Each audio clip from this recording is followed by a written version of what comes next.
Intercept points.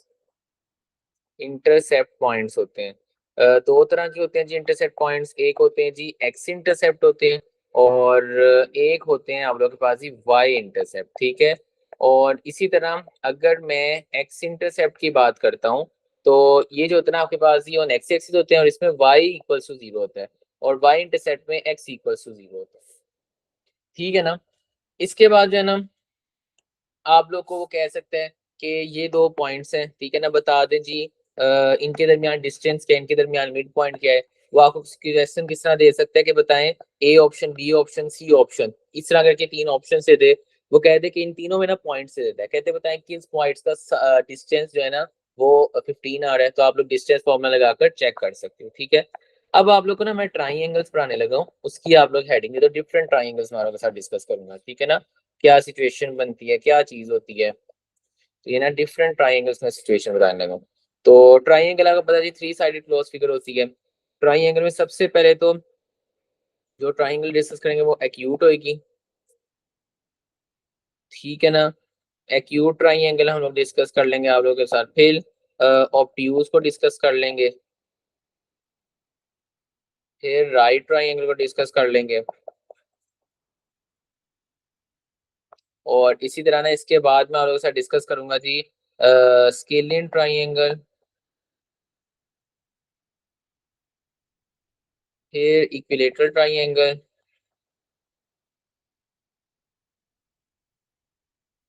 और एक होती है जी आइसोसेलेस ट्राइंगल। ठीक है ना। तो इसमें आप लोग देखो मैं आप लोगों को क्या समझाने लगा हूँ, इस तरह करके ना पॉइंट्स भी बना लेते हैं आगे। देखो आप लोग ना आप लोग को क्वेश्चन दे देते हैं, आप लोग को पॉइंट्स दे देते हैं, आप लोग को कहते हैं बताएं जी कौन सी ट्राइंगल बना रहे हैं इनमें से। तो आप लोग किस तरह से एग्जामिन कर सकते हो।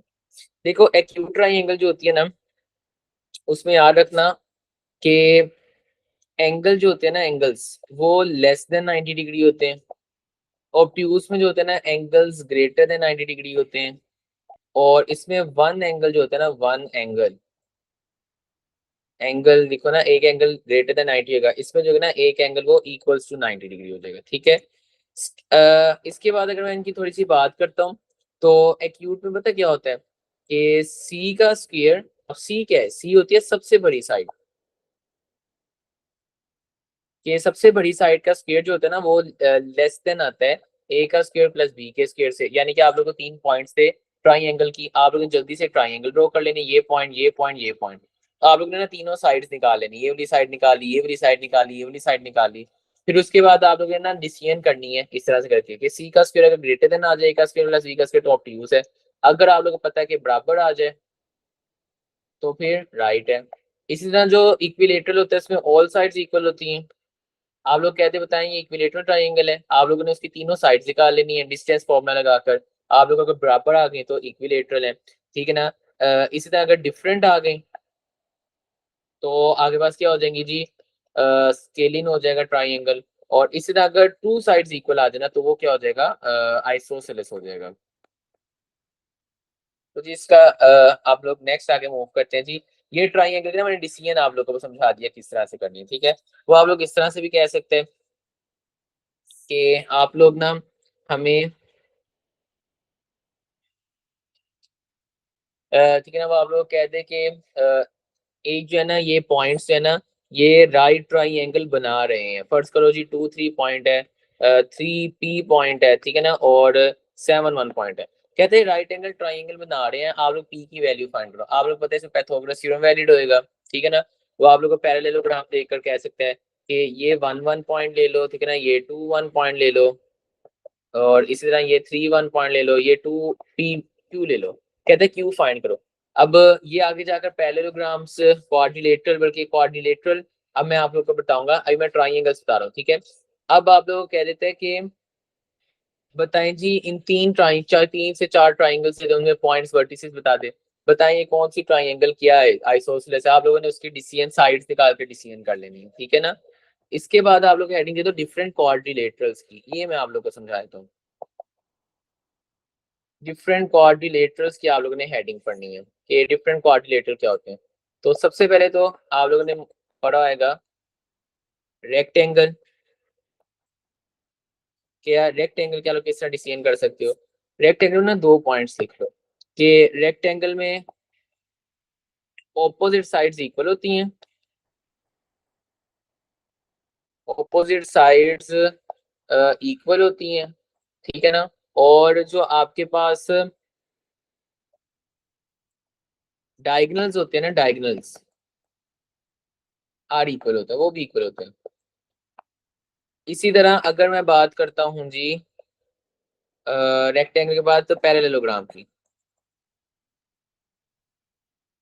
तो पैरेललोग्राम की बात करते हैं तो इसको हम लिखते हैं जी कि ऑपोजिट साइड्स इसमें भी इक्वल होती हैं, लेकिन इसमें याद रखना डायगोनल्स नॉट इक्वल।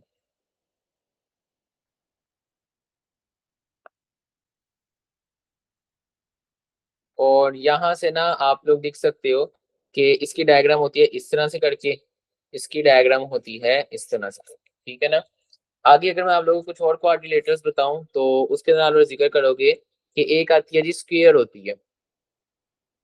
और स्क्वायर के अंदर क्या सिचुएशन होती है कि ऑल साइड्स आर इक्वल।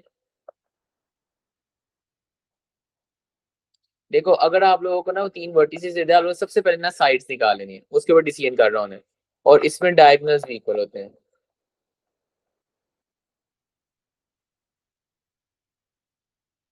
ठीक है ना। और स्क्वायर की डायग्राम आप लोगों को पता है जी किस तरह से होती है, इस तरह से करके स्क्वायर की डायग्राम होती है, सारी साइड्स बराबर होती है, ठीक है।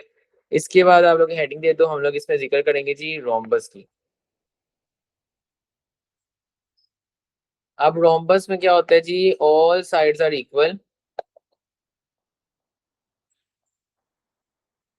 और डायगोनल्स जो होते हैं ना, डायगोनल्स आर नॉट इक्वल। और यहाँ से आप लिख सकते हो जी डायगोनल्स जो होते हैं ना रोम्बस में, वो याद रखना परपेंडिकुलर होते हैं टू ईच अदर, ठीक है। इसके बाद ना हम आगे मूव करते हैं, रोम्बस के बाद एक होता है ट्रेपीजियम। अगर मैं ट्रेपीजियम की बात करूँ ना तो ट्रेपीजियम किस तरह की फिगर होती है, रोम्बस में मैंने आप लोगों को बना देता हूँ, यहाँ पर रोम्बस होती है इस तरह से, काइट की नहीं होती है, वो रोम्बस होती है। और अगर मैं ट्रेपीजियम की बात करूँ, ट्रेपीजियम होती है इस तरह से करके फिगर। तो ट्रेपीजियम में क्या होता है, टू साइड्स पैरेलल होती हैं, टू साइड्स पैरेलल होती हैं। और इसी तरह यहाँ लिखो जी टू साइड्स जो है ना वो नॉन पैरेलल होती हैं, ठीक है। या लोग कह सकते हो जी टू साइड परपेंडिकुलर होती है, ये भी कह सकते हो। अच्छा यहाँ पर लिख लो कि ट्रेपीजियम में ना एरिया का एक फॉर्मूला होता है एरिया निकालने का, 1/2 सम ऑफ पैरेलल साइड्स, ठीक है ना, ये पेपर का एमसीक्यू भी है। और मल्टीप्लाई आप लोग करा सकते हो distance between parallel sides, distance between parallel sides, ठीक है। तो ये आप लोगों ने फॉर्मूला भी याद रखना है। तो ये आप लोगों के पास क्वाड्रिलेटरल भी सॉल्व हो गया।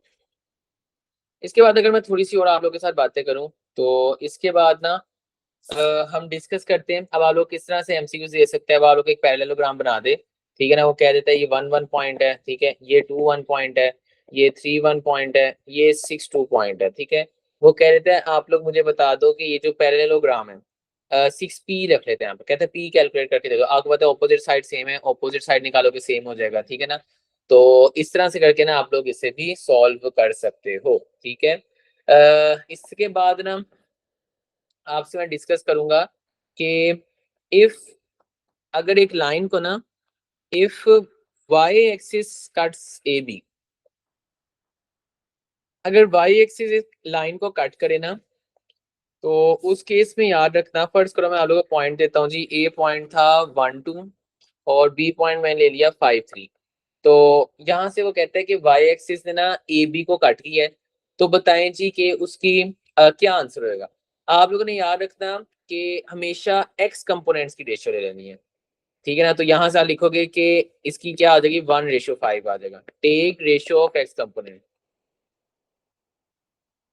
एक्स कंपोनेंट, ठीक है ना। इसी तरह आप लोगों ने याद रखना है इफ एक्स एक्सिस कट करे ना, X axis cuts A B, अगर एक्स एक्सिस किसी लाइन को कट कर जाए तो उसका जो होता है ना वो फॉर्मूला क्या होता है, ए होता है आपके पास जी 1 2 मैंने रख लिया, तो बी मैंने रख लिया जी 5 3, यही एग्जांपल। अगर एक्स एक्सिस का कट जाए तो take ratio of Y components की रेशियो ले लेनी है आप लोगों को। तो 2/3, तो 2:3 यानी कि आप लोगों का क्या आ जाएगा जी, एक्स एक्सिस कट करे तो ये आंसर आ जाएगा, वाई एक्सिस कट के तो मैंने वो भी डिस्कस कर लिया, ठीक है ना।